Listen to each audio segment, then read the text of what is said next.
네, 어제는 75주년 8월 8월 15일 광복절이었습니다.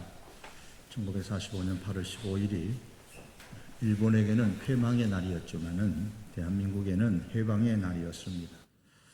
해방되기 이전에 일본으로부터의 해방의 날이 언제일지 알지를 못했지만은 뜻있는 사람들은 조국의 해방을 기대하는 마음으로 글을 쓰기도 하고 또 독립운동에 참여하기도 했습니다. 조국이 독립되는 해방의 날을 간절히 염원하면서 심훈이라는 사람이 그날이 오면이라는 시를 썼는데 그 당시에는 발표되지 못하고 오히려 해방된 이후에 그렇게 발표가 되어졌었습니다. 그 일부를 소개하면 이렇습니다. 그날이 오면은 삼각산이 일어나 더덩실 춤이라도 추고 한강물이 뒤집혀 용솟음 칠 그날이 이 목숨이 끊기기 전에 와 주기만 할 양이면 나는 밤하늘에 날아는 까마귀와 같이 종로의 인경을 머리로 들이받아 올리오리다. 두개골은 깨어져 산산조각이 나도 기뻐서 죽사오매 오히려 무슨 한이 남으오리까. 그날이 온다면, 해방의 날이 온다면 내가 죽어도 좋다. 그렇게 시를 썼습니다. 그 사람뿐만 아니라 수많은 백성들의 마음에는 이런 마음으로 가득했을 겁니다. 그날이 오면. 오늘 이사야 선지자의 마음에도 그날이 오면이라는 마음으로 가득했습니다. 왜냐하면 하나님께서 그날이 올 것이라고 약속하셨기 때문입니다. 그날에 대해서 약속을 하셨습니다.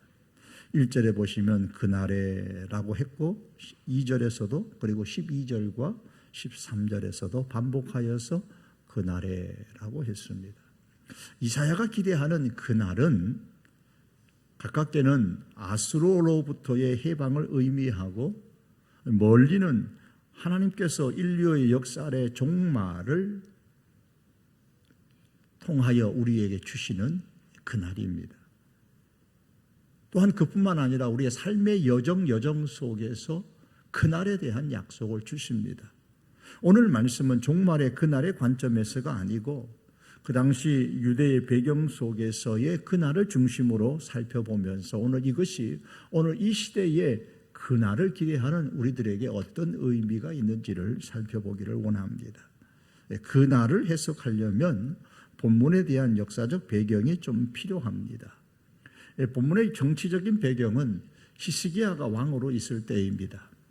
히스기야의 아버지가 아하스인데 이 아하스 왕은 그 당시에 세계의 패권을 쥐고 있었던 아수르에 대해서 친아수르 정책을 표방하고 있었습니다.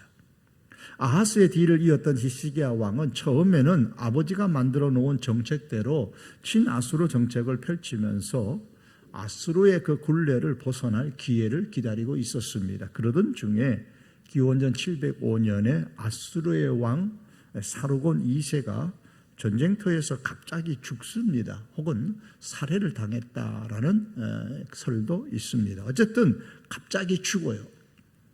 그러자 그의 후계자 문제로 인해서 아수르가 국내적으로 상당히 혼란에 빠지게 됩니다. 이때 히스기야는 애굽을 의지하면서 반아수르 정책을 표방하고 주변 나라들과 함께 아수르에 대항하게 됩니다. 이 남쪽 유다뿐만 아니라 당시 지중해 연안의 많은 나라들, 아랍 나라들 등등의 많은 나라들이 역시 아수르의 봉기에 가담을 했었습니다. 그러나 이 사르곤 2세의 아들인 산헤립이 왕이 되면서 재빠르게 나라의 그 혼란을 수습을 했습니다. 그런 다음에 아수르의 봉기를 들었던 그 지중해 연안의 여러 나라들을 또 저 아래에 애굽에 이르기까지 다 점령을 합니다. 그 가운데에 북이스라엘도 아수르에 의해서 멸망을 당하게 됩니다. 북이스라엘이 멸망을 당한 지 한 5년쯤 지났을 때에 즉 히스기야 왕 제14년에 아수르의 산헤립이 남유다를 공격해 왔는데 이때에 이 유다가 굉장히 큰 상처를 피해를 많이 입습니다. 열왕기하 18장 3절에 보면 히스기야 왕 제14년에 아수르의 왕 사네립이 올라와서 유다 모든 견고한 성읍들을 쳐서 점령하였다 그랬어요. 유다 땅에 있는 많은 성읍들, 도시들을 점령을 했어요. 몇 개 정도의 도시를, 성읍을 점령했냐면 조병호의 성경과 고대라는 책에 보면, 고대 전쟁이라는 책에 보면 고고학자인 레이어드가 니느웨에서 발견된 조각판화에 기록된 그 내용에 근거하면서 히스기야 시대의 아수르는 남유다의 그 제2의 행정도시라고 부르는 라기스를 비롯해서 46개의 유다 성읍을 점령하고 거기에 군대를 주둔시켰다고 그랬습니다. 그리고 20만 명의 이상의 유다 백성들을 아수르로 붙잡아갔다, 그렇게 기록하고 있습니다. 그 결과 유다 백성들은 완전히 한마디로 초토화됐어요. 절망 속에서 앞에 있는 이사야서의 내용을 보면 아주 시체처럼 되어버렸습니다. 그들의 삶이 굉장히 힘들어졌어요. 국제정세와 국내 그 상황으로 인해서 두렵고 떨리고 그들의 삶이 완전히 피폐하게 되어졌습니다. 이런 상황 가운데서 하나님께서 유다 백성들에게 하시는 말씀이 이거예요. 그날이 온다. 그날이 온다. 약속에 하나님께서 너희에게 그날이 오게 할 거다라는 약속을 주셨습니다. 그럼 그날이 무슨 날이냐? 그 내용이 오늘 본문의 내용입니다. 그날이 오면 어떤 일들이 있을 것이라고 약속하셨느냐 하면 오늘 본문에 보면 크게 볼 때에 약 한 3가지 정도의 약속을 그날에 줄 것이다 그랬습니다. 첫 번째 약속은 그날에는 대적을 멸하실 것이다 라는 약속이에요. 대적을 멸하는 그런 날이 올 것이라는 거예요. 지금 왜 두려워해요? 왜 불안해해요? 왜 그렇게 겁나요? 대적들 때문에. 이스라엘 경내에 들어와서 주둔하고 있는 그 아수르. 그들 때문에 두렵고 떨리고 삶이 피폐하거든요. 그런데 하나님께서 그 대적들을 멸하는 그날이 올 것이다 라고 약속을 하셨습니다. 1절의 말씀입니다. 그날에 여호와께서 그의 견고하고 크고 강한 칼로 날렘 뱀 리워야단, 곧 꼬불꼬불한 뱀 리워야단을 벌하시며 바다에 있는 용을 죽이시리라. 성경에서 리워야단과 바다에 있는 용은 하나님을 대적하는 악의 상징으로서 사용이 되고 있습니다. 오늘 본문에서는 이 리워야단은 아수르의 사네립이 남유다 땅에서 점령한 그 46개의 성읍과 거기에 주둔하고 있는 그 군대를 리워야단이라고 표현을 합니다. 그리고 바다에 있는 용은 아수르의 왕인 산헤립 혹은 그 아수르를 의미합니다. 그러므로 1절에서 하나님께서 견고하고 크고 강한 칼로 리워야단을 멸하시고 바다에 있는 용을 죽이시리라는 이 말씀은 하나님께서 이스라엘 땅에 있는 아수르의 그 견고한 성읍과 군대 그리고 아수르 그 왕을 무너뜨리겠다, 대적을 물리쳐 주시겠다라는 약속입니다. 하나님께서 아수르의 성읍과 아수르를 무너뜨리는 그 장면을 이제 좀 더 보다 구체적으로 생생하게 표현한 것이 10절과 11절의 말씀입니다. 10절에 보시면 견고한 성읍이라는 말이 나오는데 이 견고한 성읍은 이스라엘 땅에 있는 아수르의 그 성읍들을 말합니다. 아수르가 점령한 성읍이죠. 하나님께서 그 견고한 성읍을 무너뜨려서 적막한 곳으로, 황무한 곳으로 만들겠다고 하셨습니다. 어느 정도로 황무하고 적막한가 하면 송아지가 자라나는 풀과 나무가지 잎사귀를 다 먹어치울 정도로 그런 적막한, 사람이 살지 않는 땅, 황무한 땅으로 만들겠다고 하셨습니다. 그리고 11절에 보면 말라 죽은 가지들을 여인들이 꺾어가지고 가서 땔감으로 불에 태워버릴 것이라 그랬습니다. 이 말씀들은 다 이스라엘 지역에 있는 그 아수르의 그 성읍뿐만 아니라 결국 아수르까지도 완전히 무너뜨리겠다, 대적들을 완전히 쫓아내겠다, 멸망시키겠다라는 하나님의 약속입니다. 언제요? 그런 날이 올 것이다 그랬습니다. 그런데 이렇게 하나님께서 이스라엘 지역 내에 세워졌던 그 아수르의 성읍들, 1절의 표현을 하면 리워야단을 벌하시고 아수르를 상징하는 그 바다에 있는 그 용을 죽이시기 전에 하나님의 백성들에게 먼저 하라고 명령하신 말씀이 한 가지 있습니다. 그것이 26장의 20절 말씀입니다. 26장의 거의 마지막 말씀이죠. 보시면은 내 백성아 갈지어다. 내 밀실에 들어가서 내 문을 닫고 분노가 지나기까지 잠깐 숨을 지어다. 하나님의 분노, 아수르를 향한 하나님의 그 분노, 아수르를 멸망시키려는 그 하나님의 분노가 끝날 때까지 잠깐 숨어 있어라 그랬습니다. 어디에 가서요? 너의 밀실로 가서 문을 닫아두고 기다리라는 겁니다. 하나님께서 아수르의 성읍과 아수르를 무너뜨릴 때니 그동안에 밖으로 나오지 말고 방에서 기다리라라는 말씀이에요. 과거에 하나님께서 애굽의 큰 땅에 10번째 장자의 죽음의 재앙을 내리시기 전에 먼저 이스라엘 백성들에게 명령을 하셨지요. 문을 닫고 밖에 나오지 마라. 문에다가 양의 피를 바르라. 애굽의 장자를 죽이는 그 재앙은 하나님께서 직접 하실 것이라는 거예요. 너희가 나와서 날 도와줄 거 없다. 그냥 너희들은 문에다가 양의 피를 바르고 문 밖으로 나오지 말고 그냥 집 안에 머물러 있으라라고 하셨습니다. 하나님께서 직접 일을 하실 때는 우리는 가만히 하나님께서 행하실 그 일들을 주목하여 보면서 믿음으로 기다려야 할 때가 있습니다. 출애굽한 이스라엘 백성들이 홍해 앞에서 오도 가도 못하는 상황에 있을 때에 백성들이 모두 불안에 떨고 있었습니다. 그때 모세가 백성들에게 이렇게 말합니다. 너희는 두려워하지 말고 가만히 서서 여호와께서 오늘 너희를 위하여 행하시는 구원을 보라. 여호와께서 너희를 위하여 싸우시리니 너희는 가만히 있을지니라. 여러분, 우리가 하나님의 일에 동참하여서 할 일이 있습니다. 그러나 하나님께서 혼자 하실 일이 있으십니다. 우리의 도움이 필요 없이 너 걸거치니까 나오지 마. 내가 다 할 거야 라고 하나님께서 말씀하실 때가 있다는 거예요. 그러므로 하나님께서 직접 하시는 일까지 내가 나서서 함께 하겠다고 하지 말아야 합니다. 하나님은 대부분 성도인 우리들에게 많은 일을 맡기십니다. 우리와 더불어 함께 일하시기를 원하십니다. 그러나 많은 일을 맡기시지만 모든 일을 다 맡기시는 것은 아닙니다. 때때로 하나님께서 우리와 함께 하나님의 역사를 실현해 가시기를 원하지만 하나님께서는 때로는 단독으로 행하시는 일들이 있습니다. 요즘도 있어요. 예를 들면 우리가 건강의 문제는 우리가 힘써야 합니다. 그러나 죽음은 하나님께서 하시는 일입니다. 따라서 아무리 건강을 지키기 위해서 운동을 하고 건강에 좋은 약을 먹고 건강 진단을 받는다고 해도 일찍 죽을 사람은 일찍 죽어요. 주변에도 보니까 그렇더라고요. 건강을 아무리 열심히 챙겨도 하나님 일찍 데려가실 분들은 또 일찍 데려가세요. 그렇다고 건강을 챙기지 말라, 운동하지 말아라, 좋은 약을 먹지 말아라, 그런 말씀이 아닙니다. 건강을 위해서 우리가 힘쓰죠. 질병을 치료하기 위해서 애쓰죠.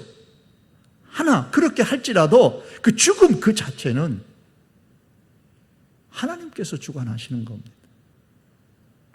이 사실을 인정한다면 죽음 문제에 대해서 우리는 초연해야만 합니다. 사랑하는 사람의 죽음을 내가 해결하지 못했다고 죄책감을 가지고 괴로워하지 말아야 돼요. 사랑하는 사람의 문제를 해결하기 위해서 우리가 애쓰지만요. 그러나 그 죽음 그 자체의 문제는 내 손에 무엇으로 달린 게 아니고 하나님께서 하실 일입니다. 그 죽고 사는 문제까지도 내가 움켜잡고 해결해 보겠다고 발부딪히는 것은 하나님의 일에 사실 방해가 될 뿐이고, 미래나 과거의 문제도 마찬가지입니다. 미래나 과거는 모두 다 하나님의 시간 영역에 있는 겁니다. 미래를 우리가 준비하고 과거를 지혜롭게 현재에 활용할 수는 있지만 미래와 과거 그 자체를 내 손바닥에 올려놓고 마치 내가 미래를 결정할 수 있고 내가 내 과거를 다시 돌이킬 수 있는 것처럼 오만하거나 혹은 그 반대로 자책감에 빠지지 말아야 합니다. 하나님께서는 하나님의 백성들에게 두려움이 대상이 되는 유다 땅에 있는 아수르의 성읍을 무너뜨리기 전에 너희는 너희 방에 들어가서 가만히 있으라. 내가 너희에게 한 그 약속의 말을 믿고 가만히 좀 있으라. 그리고 주목하여 보며 내가 일하는 것을 기다리라고 말씀하십니다. 대통령이 2019년 11월 19일에 국민이 묻는 2019년 국민과의 대화에서 저는 부동산 문제는 우리 정부에서는 자신이 있다고 장담하고 싶다, 그렇게 호언을 했는데 오늘에 와서 그 장담이 잘못되었다라는 사실을 우리는 누구나 다 지금 인정을 하고 있습니다.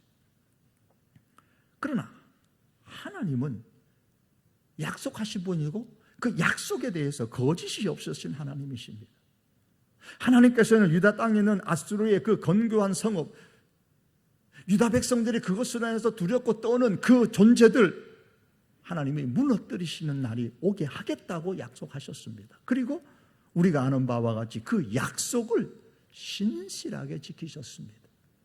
여러분, 우리가 사는 삶에는 마치 유다 땅 지역 내에 아수르 군사들이 견고한 진을 치고 사는 것처럼, 그것으로 해서 유다 백성들이 두렵고 떨고 하는 것처럼 우리를 시험에 들게 만들고 악에 빠지게 만드는, 우리를 두렵게 만드는 그런 사단의 견고한 진이 우리의 삶의 영역 속에서, 심지어는 우리의 마음 속에도 이런 사단의 견고한 진이 있습니다.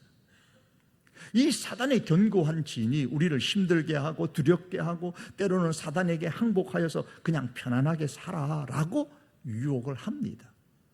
그래서 예수님께서는 이런 상황을 너무나 잘 아시기 때문에 우리에게 이렇게 기도하라고 하셨죠. 시험에 들게 하지 마시고 다만 악에서 구하옵소서. 그러므로 우리는 이 약속의 말씀 붙잡고 기도할 수 있기를 바랍니다. 그날이라는 것은 유대 백성들에게만 있는 그날이 아닙니다. 그날이라는 것은 종말에만 있을 그 단 한 번의 그날이 아닙니다. 우리의 삶의 순간순간마다 하나님께서 약속하시는 그날이 있습니다.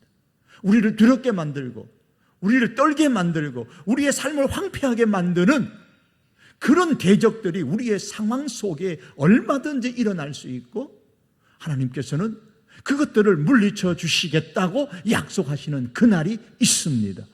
우리는 이와 같은 약속의 말씀을 붙잡고 기도할 수 있어야 합니다. 하나님, 내 안에 있으면서 나를 괴롭히는 악한 것들을 무너뜨려 주십시오. 내 삶에 거주하면서 나를 힘들게 하는 이 악한 것들을 무너뜨려 주십시오. 나를 유혹하고 시험에 빠지게 만드는, 악에 빠지게 만드는 이런 사단의 진을 무너뜨려 주십시오. 그날에 두렵고 떨게 만들며 유혹하는 대적들을 무너뜨려 주시겠다는 이 약속의 말씀을 우리 역시도 믿고 붙잡고 하나님 앞에 기도할 수 있기를 바랍니다. 두 번째 주셨던 약속은 이 땅에서 영향력 있는 사람으로 만들어 주시겠다는 약속입니다.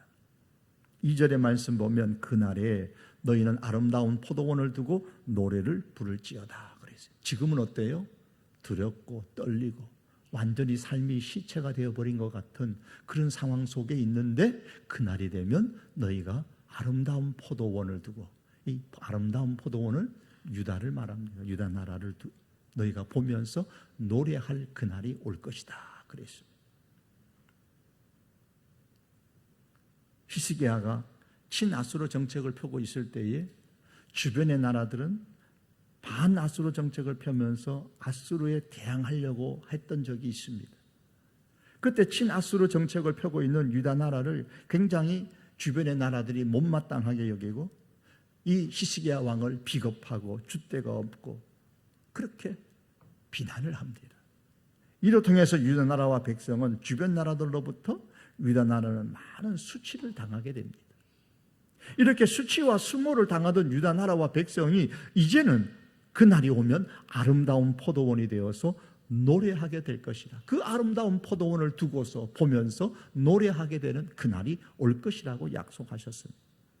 그러므로 유다 나라를 노래하게 될 것이라는 말씀은 유다 나라를 그 주변 지역에서 영향력 있는 나라로 만들어 주시겠다라는 약속의 말씀입니다. 어떻게 영향력 있는 나라로 만들어 줍니까? 3절에서 4절에 보면 나 여호와는 포도원지기가 되며 때때로 물을 주며 밤낮으로 간수하여 아무든지 일을 해하지 못하게 하리로다. 나는 포도원에 대하여 노함이 없나니 찔레와 가시가 나를 대적하여 싸운다 하자 내가 그것을 밟고 모아 불사르리라. 한마디로 말하면 하나님께서 보호해 주시겠다는 것. 하나님이 이 유다 나라의 하나님의 백성의 포도원지기가 되어서 하나님이 돌봐 주시고 보호해 주시겠다는 말씀입니다. 더 나아가서 6절에 보면 후일에 우미 돋고 싹이 나며 꽃이 피고 아름다운 열매를 맺는 것처럼 유다 나라를 우미 돋고 싹이 나고 꽃이 피어서 마침내 많은 열매를 맺어서 그것처럼 그 유다 땅에 그 주변 나라에 선한 영향력을 끼치는 그 백성, 자녀들로 유다 백성들을 만들어 주시겠다고 약속하셨습니다. 이 약속의 말씀은 유다에 대한 사내립의 2차 침략에서 성취되어졌습니다.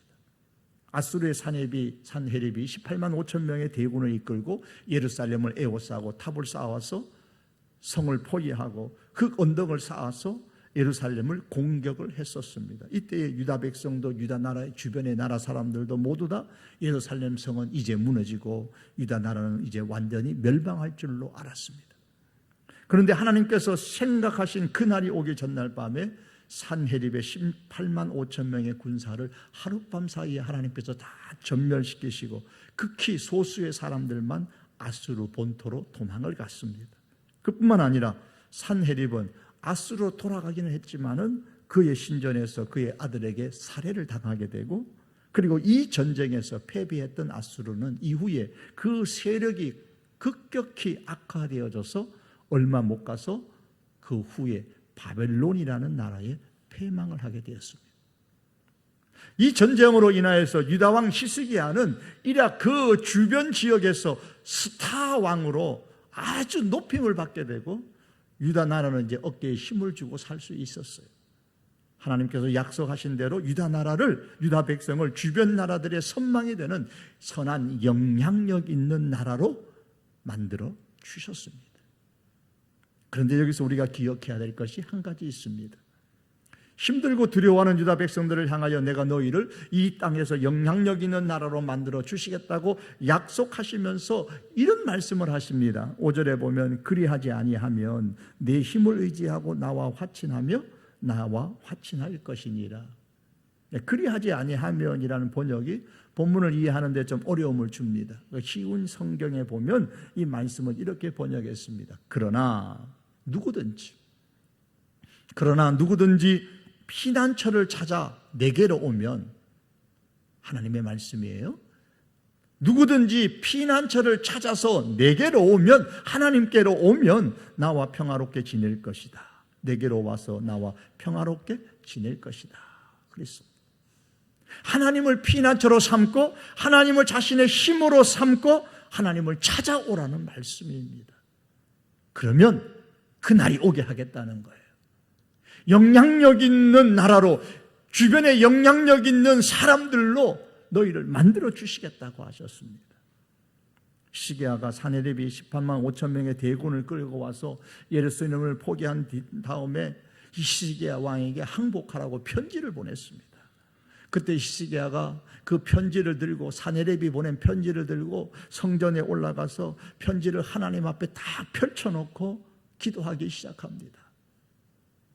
전에는 애굽을 피난처로 삼고, 전에는 애굽을 힘으로 삼았는데 이제는 애굽을 피난처로 삼지 않고, 애굽을 힘으로 삼지 않고 하나님을 힘으로 삼겠다라는 그런 신앙의 고백입니다. 히스기야가 그 편지를 여호와 앞에 펴놓고 그 앞에서 히스기야가 기도하여 이르되, 우리 하나님 여호와여, 원하건대 이제 우리를 그의 손에서 구원하옵소서. 그리하시면 천하 만국이 주 여호와가 홀로 하나님이신 줄 알리이다. 산헤립의 18만 5천 명의 대군 앞에서 히스기야가 하나님 앞에 올라가 기도를 합니다. 하나님을 힘으로 삼고 하나님을 피난처로 삼아 하나님께로 갔더니 하나님께서 히스기야의 그 믿음의 기도를 들으시고 산헤립을 한순간에 물리쳐 주시고, 하나님께서는 남유다를 온 세상이 부러워하고 선한 영향력을 끼치는 나라로 만들어 주셨습니다.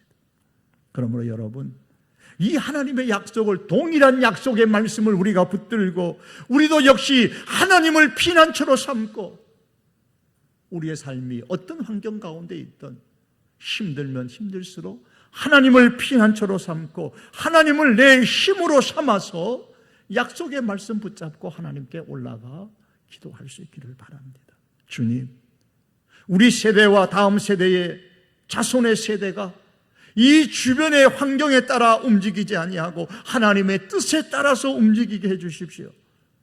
세상의 것들을 힘으로 삼지 아니하고 하나님을 힘으로 삼고 세상의 그 어떤 피난처를 찾아가지 아니하고 하나님을 피난처로 삼아 하나님께로 나와 하나님과 화평하게 해주십시오. 그래서 이 땅에서 선한 믿음의 영향력을 크게 끼치는 하나님의 사람들이 되게 해주십시오. 하나님이 약속하신 대로 믿음의 선한 영향력을 끼치는 하나님의 백성들로 자손들로 삼아달라고 우리 역시 하나님 앞에 기도할 수 있기를 바랍니다. 마지막 세 번째 약속은 모든 것을 다 회복시켜 주시겠다, 삶을 회복시켜 주시겠다는 약속입니다. 12절에 보면 창이라는 하수 그랬는데, 창이라는 하수는 유프라데 강을 말합니다. 즉 유프라데 강은 아수르 백성들이 머무는 곳이죠. 그래서 아수르에서부터 애굽 시내까지, 아수르는 저 북쪽에 있고 그리고 애굽은 남쪽에 있으니까 그 사이 이스라엘 땅을 말하는 거예요. 이스라엘 땅 전 지역에 이스라엘 백성들을 열매를 거두는 것처럼 하나하나 다 모으시겠다고 하셨습니다. 언제? 그날에. 하나하나 다 모으는 그날이 올 것이다. 모아서 뭐 하느냐? 13절에 보면 그날에 아수르 땅, 애굽 땅으로 쫓겨난 자들이 돌아와서 예루살렘 성전에서 여호와께 예배하리라고 약속하셨습니다. 약속을 붙잡고 이렇게 기도하는 성도교의 그 예배, 약속을 붙잡고, 아수르는 유다를 침략하여 북이스라엘의 백성은 물론이거니와 남유다의 백성도 20만 명 이상이 포로로 잡혀갔었어요. 이들이 다시 예루살렘 전 지역으로 돌아와서 예루살렘에서 하나님께 예배드리게 하시겠다라는 이 말씀은 모든 삶이 정상적으로 회복될 것이라는 뜻입니다. 하나님께서 삶의 회복을 약속하신 겁니다. 그런데 여러분, 삶의 정점은 예배예요. 회복의 마지막은 예배입니다. 예배가 회복되지 않는 한 우리의 삶은 다 회복되는 것이 아닙니다. 그래서 하나님께서 예루살렘 성산에 올라와서 예배하게 될 것이다 라는 말씀은 삶이 다 회복될 것이라는 말이에요. 그러므로 우리는 삶을 회복시켜 주시겠다는 이 약속을 믿고 우리 하나님 앞에 기도할 수 있기를 바랍니다. 하나님, 흩어진 것들이 회복되게 해 주십시오. 깨어진 것들이 회복되게 해 주십시오. 무너진 것들이 회복되게 해 주십시오.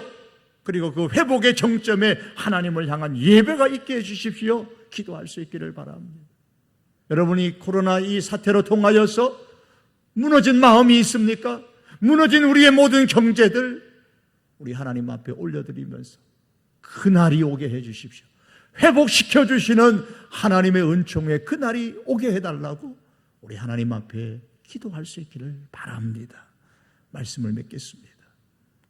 그날에 이루어 주시겠다고 약속하셨습니다.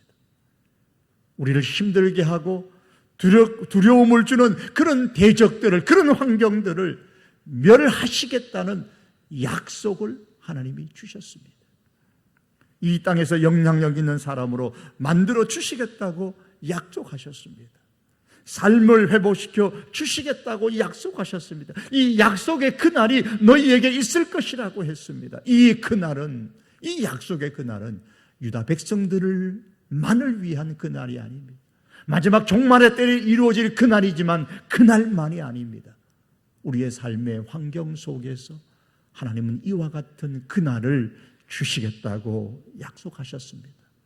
이 약속의 말씀을 붙잡고 그날이 오기를 우리가 항상 하나님 앞에 기도하며 사십시다. 하나님을 피난처로 삼으십시다. 하나님을 내 힘으로 삼으십시다. 그 가운데서 그날이 오기를, 하나님의 그 약속이 이루어지는 그날이 오기를, 그래서 하나님께서 약속하신 것을 실제로 누리는 그날이 오기를 늘 기도하며 살아갈 수 있는 저와 여러분들이 될 수 있기를 주님의 이름으로 축복합니다. 기도하시겠습니다.